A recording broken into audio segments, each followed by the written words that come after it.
이민세관 단속국이 뉴욕 맨해튼 콜럼비아대에 들어가 외국인 학생을 체포했습니다. 요원들은 법원의 영장 없이 자신들을 경찰이라 속이고 실종된 아동을 찾고 있다며 건물에 진입한 것으로 알려져 논란이 되고 있습니다. 도널드 트럼프 대통령과 조란 맘다니 뉴욕시장이 백악관에서 깜짝 회동을 가졌습니다. 맘다니 시장은 트럼프 대통령이 등장하는 가상신문을 선물하며 주택 공급을 위한 연방 지원금을 요청한 것으로 알려졌습니다.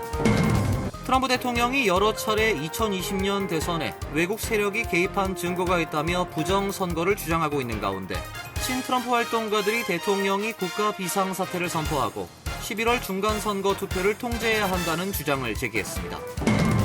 뉴욕주에서 다음 달부터 푸드스탬프 수혜 자격에 대한 근로요건이 적용됩니다. 푸드스탬프 지원을 받기 위해선 매달 최소 80시간 이상 일한 것을 증명해야 합니다.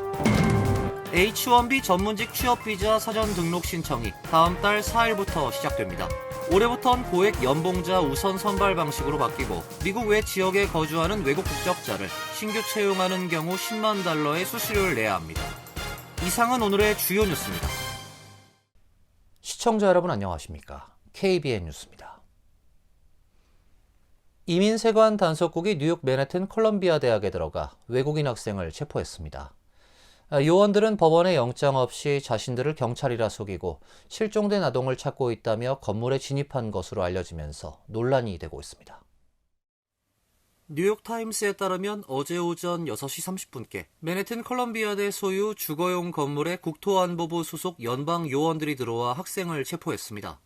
이민세관 단속국 요원들은 영장 없이 대학 사유지에 들어올 수 없지만 실종자 수색이라고 허위로 말하며 건물에 진입한 것으로 전해졌습니다. IC 요원들은 평상복 차림으로 나타나 자신을 경찰국 소속이라고 소개했으며 실종 아동 관련 포스터를 보여주며 건물에 진입한 것으로 알려지고 있습니다. 클레어 신문 콜럼비아대 총장 대행은 기숙사나 강의실 등 대학 내 비공개 구역에 출입하기 위해선 반드시 법원 영장이나 소환장을 갖고 있어야 한다고 강조했습니다.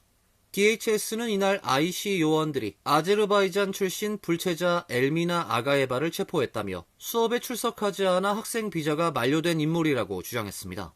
미국 대학 교수협회는 아가에바가 신경과학과 정치학을 복수 전공 중인 외국인 유학생이라고 밝혔습니다.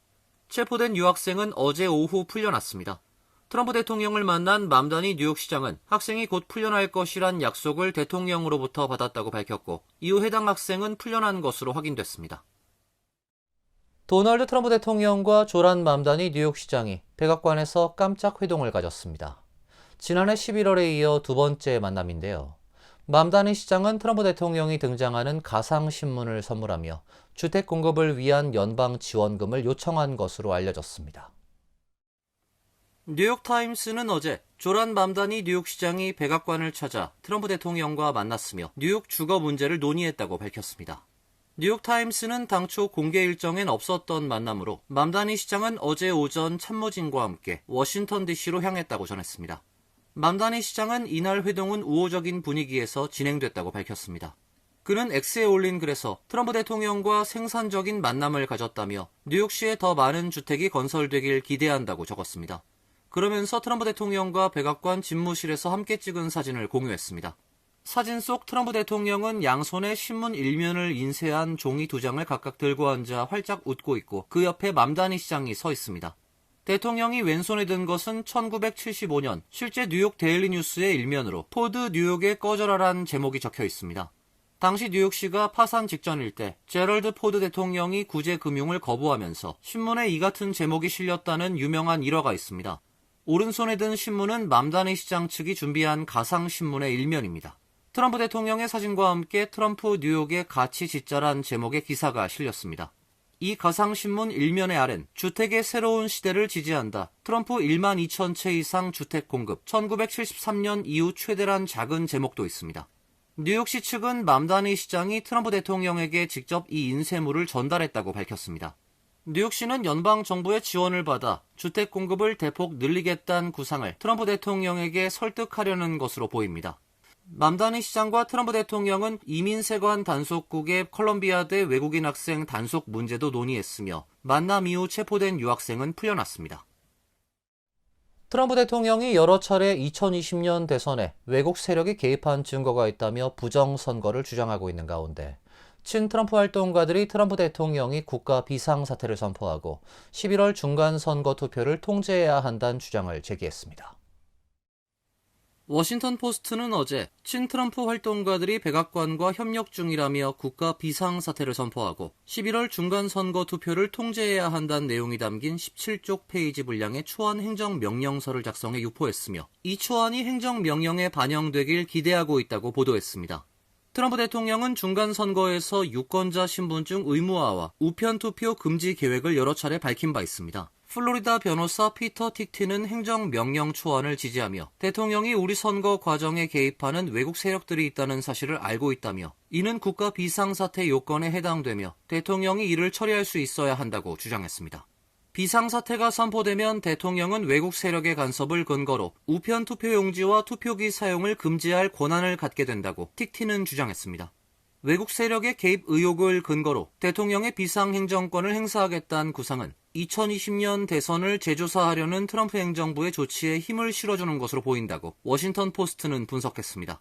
틱티는 백악관 관계자들과 일정한 협조를 유지했다고 말했으나 안전 문제를 이유로 구체적인 내용은 밝히지 않았습니다. 백악관 관계자는 워싱턴 포스트에 대통령과 정책 아이디어를 공유하고자 하는 다양한 외부 옹호자들과 정기적으로 소통하고 있지만 틱틴의 행동이나 발표에 대한 추측은 단지 추측일 뿐이라고 답변했습니다. 백악관이 김정은 북한 국무위원장이 미국과의 관계 개선 여지를 내비친 것에 대해 트럼프 대통령은 아무 전제 조건 없이 김정은과 대화하는 데 계속 열려 있다 다시 강조했습니다. 다음 달 트럼프 대통령의 중국 방문 시 북미 정상이 다시 만날 수 있다는 관측도 나오고 있습니다. 북한이 미국이 적대 정책을 철회할 경우 관계 개선에 응할 의향이 있음을 내비치자 미국도 긍정적인 반응을 보였습니다. 북한 김정은 국무위원장은 20에서 21일 진행된 노동당 9차 당대회 사업총화 보고에서 만일 미국이 조선민주주의인민공화국 헌법에 명기된 우리 국가의 현 지위를 존중하며 대조선 적대시 정책을 철회한다면 우리도 미국과 좋게 지내지 못할 이유가 없다고 밝혔습니다.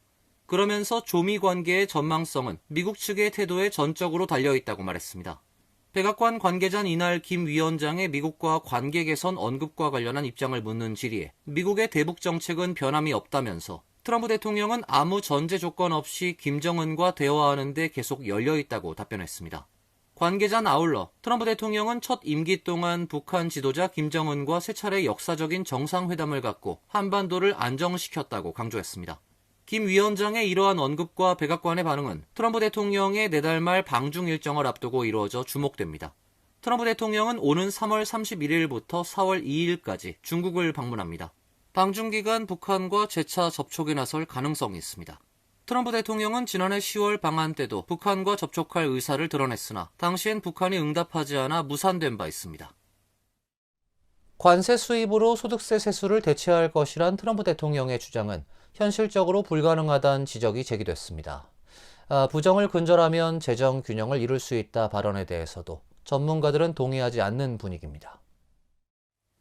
월스트리트저널은 25일 관세가 연방소득세를 상당 부분 대체할 수 있다는 전날 트럼프 대통령의 국정연설 발언에 대해 전문가들이 의의를 제기하고 있다고 보도했습니다.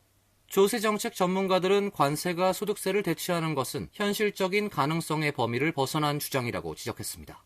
1913년 미국이 소득세 제도를 신설하기 전까지 관세는 주요 정부 재원이었지만 이후 세수 구조가 소득세를 중심으로 근본적으로 재편됐다는 것입니다.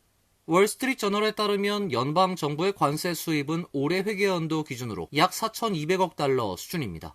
이에 비해 개인 소득세를 통해 확보하는 세수는 매년 2조 5천억 달러 이상으로 관세 수입의 6배에 달합니다. 의회 예산국에 따르면 연방 정부의 개인 소득세 수익은 전체 세수의 약 절반에 해당합니다. 즉 관세 수입만으론 연방 정부 재정의 핵심 축인 소득세 제도를 대체할 수 없다는 이야기입니다. 부정을 근절하면 재정 균형을 이룰 수 있다는 트럼프 대통령의 발언에 대해서도 전문가들은 동의하지 않는 분위기입니다. 정부 회계감사원은 부정 행위에 따른 연방 정부의 재정 손실을 매년 2,300억에서 5,200억 달러로 추산하고 있습니다. 미국의 연간 재정 적자가 약 1조 8천억 달러에 달하는 점을 고려한다면 부정행위 근절만으론 재정 균형 달성은 역부족이란 분석입니다. 뉴욕주에서 다음 달부터 푸드스탬프 수혜 자격에 대한 근로 요건이 적용됩니다. 푸드 스탬프 지원을 받기 위해선 매달 최소 80시간 이상 일한 것을 증명해야 합니다. 뉴욕주 빈곤가정 장애지원국에 따르면 뉴욕주에선 새로운 저소득층 식량 지원 프로그램 근로 요건을 다음 달 1일부터 적용할 방침입니다. 뉴욕주는 당초 지난해 11월부터 새 근로 요건을 도입할 예정이었으나 올해 3월 1일로 적용 시점을 유예한 바 있습니다. 이에 따라 가구 내에 14세 미만 자녀가 없는 18에서 64세 성인의 경우 앞으로 푸드 스탬프 지원을 받기 위해선 매달 최소 80시간 이상 일한 것을 증명해야 합니다. 근로가 아니라면 자원봉사 혹은 직업교육훈련에 참여한 것을 문서로 증명해야 합니다. 그동안 뉴욕주를 포함한 여러 주에선 노숙자나 재향군인, 보호시설을 막 퇴소한 청년 등에 대해선 근로요건을 면제해왔습니다. 하지만 새 규정 시행 이후엔 이들 또한 예외 없이 근로요건을 충족해야 푸드 스탬프 지원을 받을 수 있게 됩니다. 이번 조치는 트럼프 대통령이 지난해 7월 서명한 대규모 감세 법안에 따른 것입니다. 법안에 따라 뉴욕주 정부와 시 정부는 푸드 스탬프 행정 비용과 혜택의 15%를 분담해야 합니다. H-1B 전문직 취업비자 사전 등록 신청이 다음 달 4일부터 시작됩니다. 올해부턴 고액 연봉자 우선 선발 방식으로 바뀌고 미국 외 지역에 거주하는 외국 국적자를 신규 채용하는 경우 10만 달러의 수수료를 내야 합니다. 연방이민서비스국에 따르면 2027 회계연도 H-1B 사전 등록 신청 접수는 동부 기준으로 3월 4일 정오부터 19일 정오까지 15일간 진행됩니다. 추첨 결과는 3월 31일까지 개별 통보될 예정입니다. 올해부터 H-1B 비자 발급 선발 방식이 대폭 변경됩니다. 지난해 12월 연방국토안보부 발표에 따라 H-1B 비자 발급 대상자 선발은 종전의 무작위 추첨이 아닌 고임금으로 분류된 신청자에게 가중치를 주는 추첨 방식으로 변경됩니다. 새 방식은 임금 순으로 신청자를 4개 등급으로 분류하고 임금 수준이 가장 높은 등급엔 4차례, 가장 낮은 등급엔 1차례만 추첨 기회를 부여하는 방식입니다. 기존엔 모든 신청자에게 동등한 추첨 기회가 제공됐지만 새 규정은 임금이 높은 신청자가 비자 발급 대상자로 선정될 수 있는 확률이 훨씬 커지는 것입니다. 가장 임금이 낮은 1등급의 경우 선발 확률이 15.29%지만 2등급 30.58%, 3등급 45.87%, 임금이 가장 높은 4등급은 61.16%까지 높아지게 된다는 것이 DHS의 설명입니다. 올해 H-1B 발급과 관련 또 다른 큰 변화는 수수료 규정입니다. 대통령의 행정명령에 따라 미국의 지역에 거주하는 외국 국적자를 신규 채용하는 경우 고용주는 H-1B 청원서를 접수하면서 수수료 10만 달러를 내야 합니다. 다만 유학생 등 미국에 합법 체류 중인 지원자의 경우 10만 달러 수수료는 면제됩니다. 스타벅스 매장에서 커피를 주문한 한국인 손님이 인종차별적 문구가 적힌 음료컵을 받은 사실이 드러나 충격을 주고 있습니다. 26일 스레드엔 한국인 친구가 스타벅스에서 아메리카노를 주문했는데 컵에 옐로우라고 적혀 있었다는 내용의 게시물이 올라왔습니다. 당시 한국인 손님이 주문한 일회용 음료컵의 스타벅스 로고 위에는 동양인을 비하하는 표현으로도 쓰이는 옐로우란 문구가 매직으로 적혀 있었습니다. 컵 뒷면엔 한국인으로 추정되는 주문자 이름이 함께 기재돼 있었습니다. 글쓴이는 혹시 이게 바리스타 사이에서 쓰는 비밀 코드 같은 거냐면서도 인종차별적 표현일 가능성을 제기했습니다. 한국인 손님은 커피를 마실 때까지 이 사실을 몰랐으며 주문 당시 노란색이 들어간 옷이나 아이템을 착용하지 않은 상태였다고 합니다. 누리꾼들 사이에선 비판 여론이 확산되고 있습니다. 100% 인종차별이다. 컵을 증거로 남겨두고 스타벅스에 정식으로 신고 넣어라. 전직 스타벅스 바리스타인데 저건 비밀 코드가 아니다 등 대체로 인종차별적 발언이 맞다는 댓글이 이어지고 있습니다. 한 누리꾼은 스타벅스 공식 계정을 태그하며 이거 보고 있냐고 지적하는 댓글을 달기도 했습니다. 이어서 간추린 소식입니다. 재외동포청이 재외동포협력센터를 흡수 통합하는 방안이 추진됩니다. 더불어민주당 김영배 의원은 지난 23일 이 같은 내용이 포함된 재외동포 기본법 일부 개정 법률안을 대표 발의했습니다. 개정안은 별도 기관으로 만든 대외협력센터를 재외동포청으로 합쳐 업무 중복을 해결하는 것이 핵심입니다. 또 재외동포 정책 관련 사업을 실시하는 지방자치단체나 관련 단체에 대한 국가보조금 지급 근거를 마련했습니다.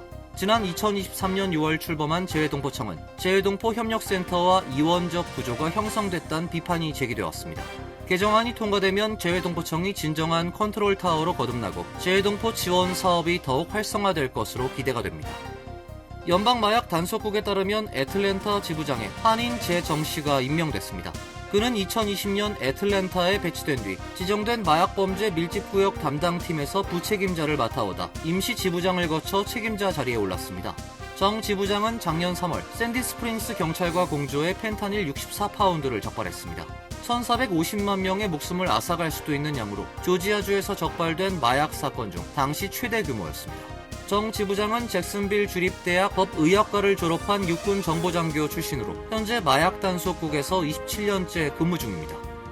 ABC 뉴스는 전 나사 한인 엔지니어 에릭 심씨가 자신을 성폭행 혐의로 고소했던 여성 4명과 휴스턴시, 휴스턴 경찰국 소속 형사 2명을 상대로 소송을 제기했다고 보도했습니다. 심씨는 소장에서 수사 과정에서 허위 진술서가 작성됐고 자신에게 유리한 증거가 검찰에 제대로 전달되지 않았다고 주장했습니다. 심씨는 모든 성관계는 합의에 따른 것이며 고소인들이 자신이 다른 여성들과도 관계를 맺은 사실을 알게 된 뒤에 허위 주장을 했다고 밝혔습니다. 그는 기소 이후 나사에서 해고됐으며 명예훼손과 정신적 피해를 입었다고 주장했습니다.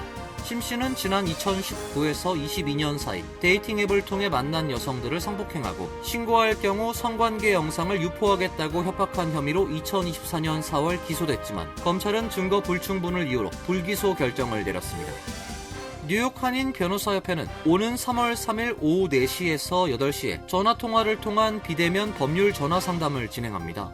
뉴욕 한인 변호사협회는 뉴욕 한인 봉사센터, 뉴욕 한인회 등과 함께 법률 자문이 필요한 동포들을 돕기 위해 매달 첫 번째 화요일에 정기 무료 법률 상담 행사를 진행하고 있습니다. 오는 3월 상담엔 정권선, 현보영 변호사가 참여합니다. 상담을 받기 위해선 3월 1일 오후 2시까지 뉴욕 한인 변호사협회 법률 상담 핫라인 또는 이메일로 신청해야 합니다. 뉴욕 한인 변호사협회 법률 봉사팀은 참여 변호사들이 각종 법률 문제로 어려움이 있는 동포들을 무료로 성심성의껏 상담해서 도움을 드리겠다고 밝혔습니다. 환율과 증권 소식입니다.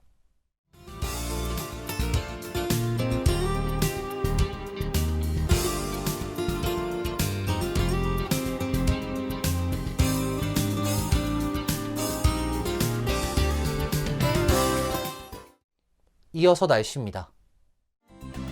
내일은 대체로 맑은 날씨가 예상됩니다. 낮 최고 기온 49도, 섭씨 5도, 밤 최저 기온 33도, 섭씨 0도로 예상됩니다. 일요일은 오전에 약한 눈발이 날리고 오후부터 다시 추워지겠습니다. 월요일도 대체로 흐린 가운데 추운 날씨가 이어지겠습니다. 이상으로 KBN 뉴스를 마칩니다. KBN과 함께 즐거운 시간 되시길 바랍니다.